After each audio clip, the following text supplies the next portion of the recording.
As long as these idols stand, Mecca is our gold mine. No one and nothing will ever change that. But in the shadows of this business, under an unusual star, a child took his first breath. The eternal flame, it has died. Something has entered this world that will bring empires to their knees. Before a single sword was drawn, the world itself announced that something was coming. He had no army, no wealth, and yet history would never be the same. This is the story of the darkness before the light. Stay with us.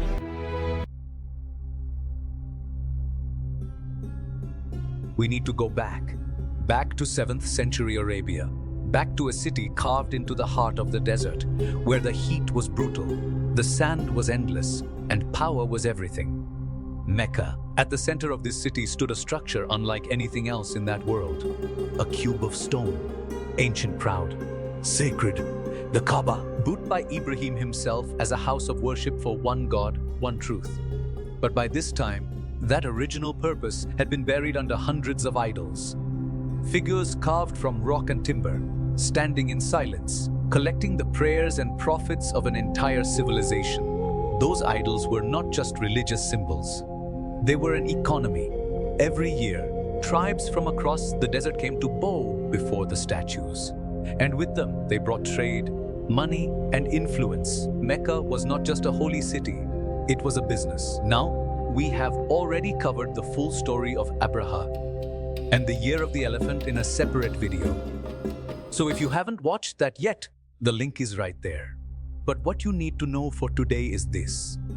In that very same year, when Allah had just shown the world that the Kaaba was under his protection, when the most powerful army the region had ever seen was destroyed without a single defender raising a weapon. In that charged and trembling moment, a baby was born in Mecca, born without his father, who had already passed away before his son ever opened his eyes.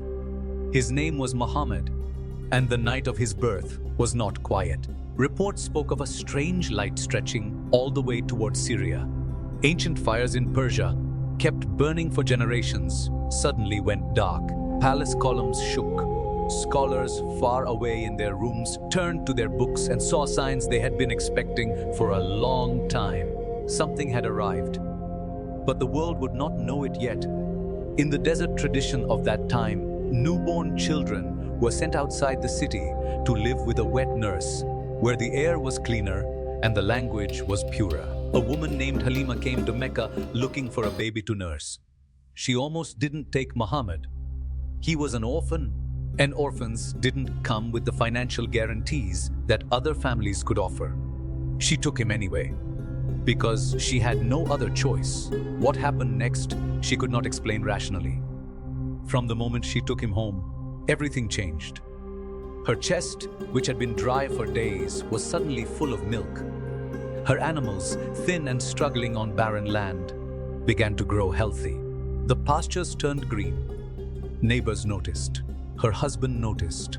They both said the same thing. This child carries something with him. It was while Muhammad was still a young boy, playing outside with other children in the countryside, that something happened that no one who witnessed it could forget.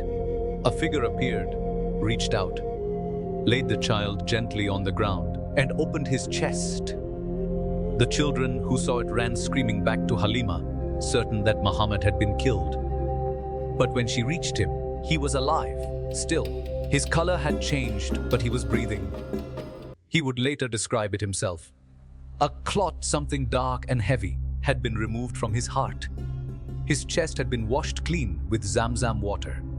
And then everything was returned and sealed. Even as a child, something about him was being prepared.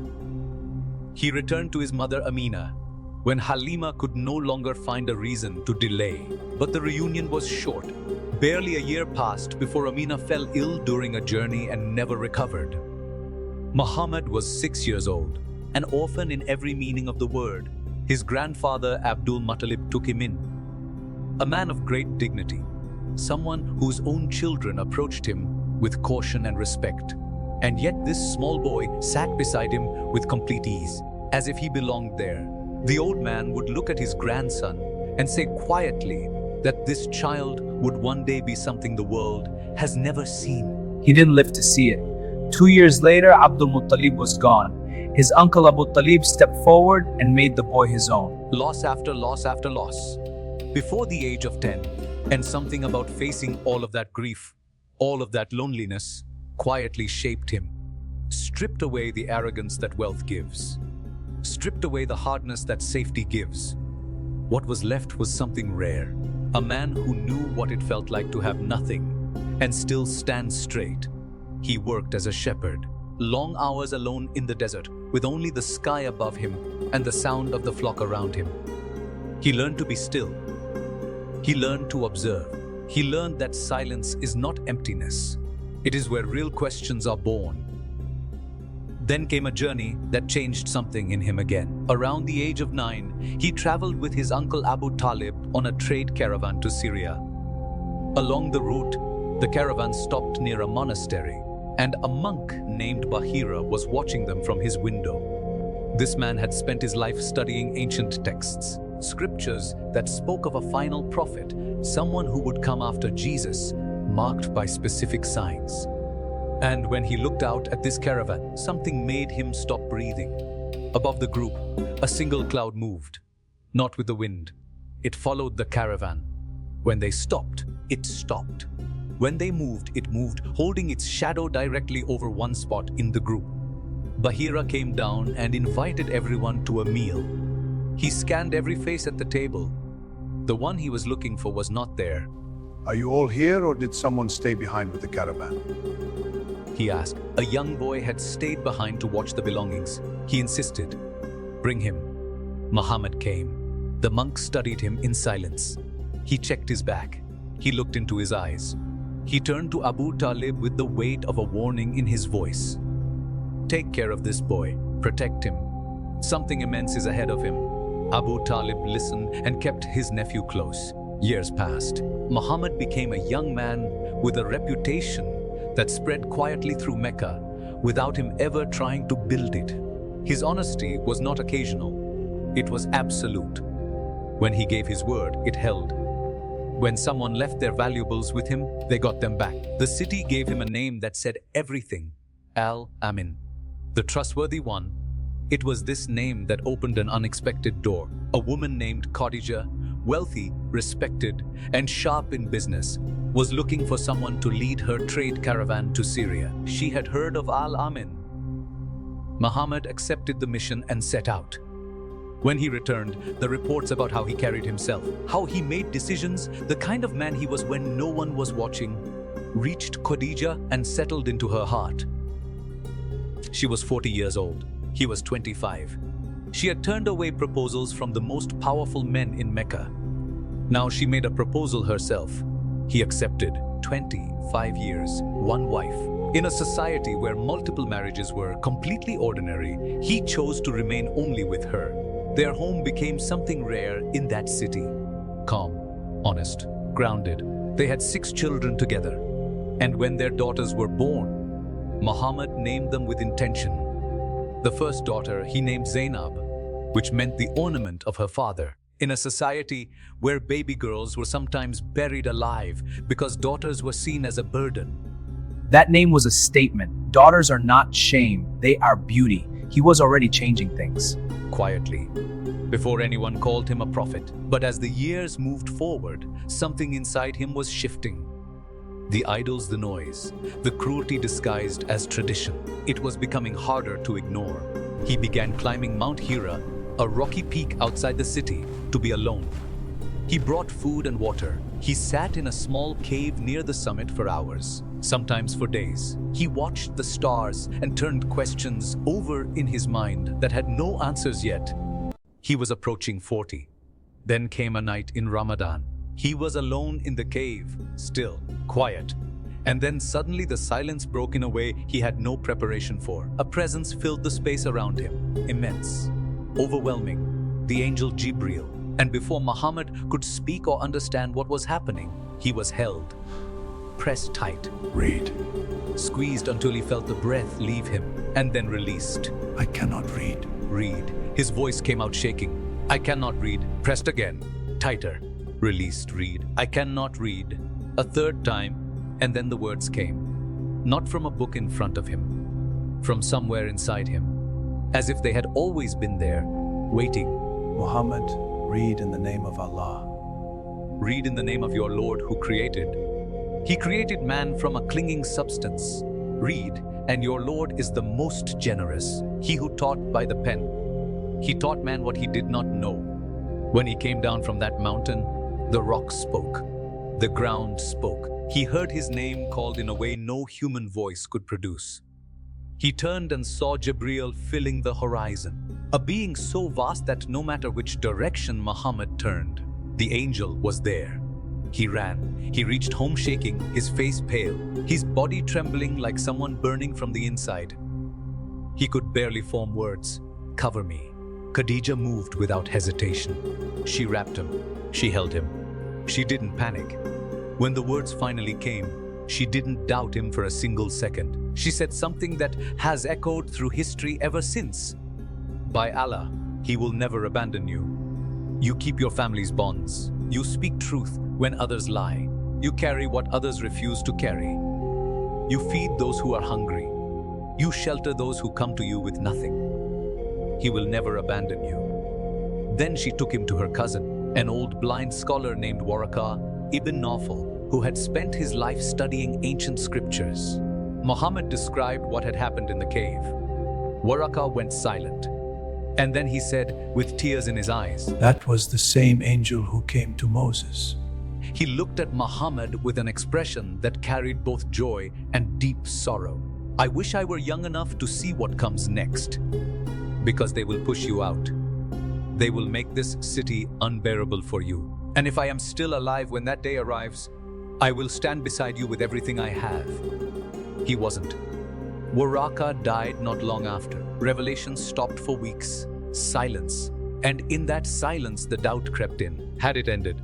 The wait was painful in a way that is hard to describe. Then it returned. And with its return came a clear understanding. This was not a single night. This was a beginning. For 3 years, the message moved in secret. No public speeches. No open declarations. Just quiet, personal, one-by-one conversations with people whose hearts were already leaning toward something true. The first to believe was Khadija, without hesitation, without conditions. Then Ali, a young boy whose faith landed in him with a certainty that age could not explain. Then Zayd ibn Haritha, a freed slave whose loyalty to Muhammad came not from hope, but from years of knowing him closely. Then Abu Bakr, a man of standing in Mecca whose acceptance opened doors immediately.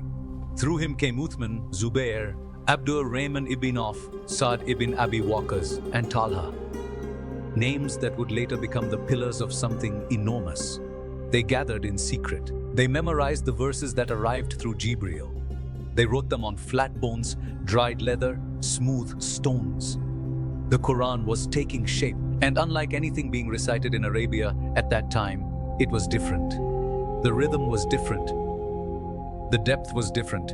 Even the greatest poets in Mecca, men who had mastered the Arabic language as a high art, could not produce anything that came close to it. They knew it, and it unsettled them. Prayer was made obligatory. Simple, quiet, private, because the world was not yet ready for what came next. After 3 years, a verse arrived with one clear command. Proclaim openly what you have been commanded. The secret chapter was over. Muhammad climbed Mount Safa and called out across Mecca in a way that pulled every ear toward him. Tribe by tribe, name by name, until the crowd was full. Then he asked them a question they couldn't argue with. If I told you right now that there is an army hidden behind this mountain, ready to attack, would you believe me? Yes, they said, because you have never once lied to us. Then hear me. I am warning you of a punishment far more severe than any army. The crowd fractured instantly. Abu Lahab, his own uncle, stood up and cursed him loudly in front of everyone. Did you gather all of us just for this? And just like that, the hostility began. Because this message was not just about God. It was about the entire structure of Meccan society. Slaves and masters are equal before God. Women can inherit. The weak have rights. Usury is forbidden. And those hundreds of idols standing around the Kaaba, generating the wealth and power of Mecca's most powerful families, were nothing but worthless stone.